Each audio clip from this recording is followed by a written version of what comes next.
Hey everyone, welcome to Judging for the Win. I'm Dave, and this is my daily ruling. Today's question comes to us from a viewer, thanks to Zodek29 for this one. Nick controls a blood moon, and Amy plays a Temple of Enlightenment.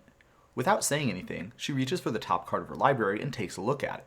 At this point, Nick calls for a judge and says that Amy should not be able to look at the top card of her library because the card that she just plays has no abilities and is a mountain.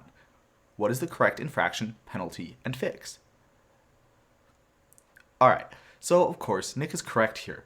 There is no triggered ability that's going to happen when Amy plays this temple because, with Blood Moon in play, it's not going to have any triggered abilities. Accordingly, Amy has looked at a card that she shouldn't have been able to see. That was the first thing that a player did that was against the rules.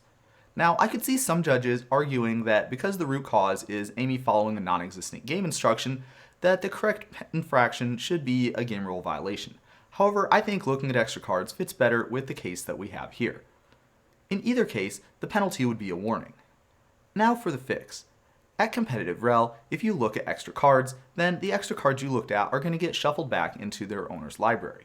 That means that Amy would shuffle this card that she looked at into the rest of her library, but it's not going to get shuffled into the whole library if she knows the position of any cards.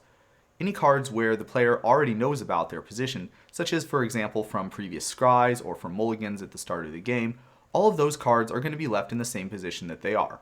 The card that got looked at is only going to get shuffled into the random portion.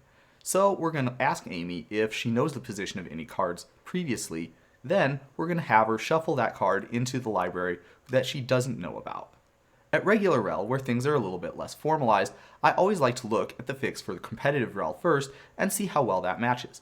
In this case, I think it's perfectly fair and reasonable for us to do that same exact fix if this situation was to come up at regular rel too.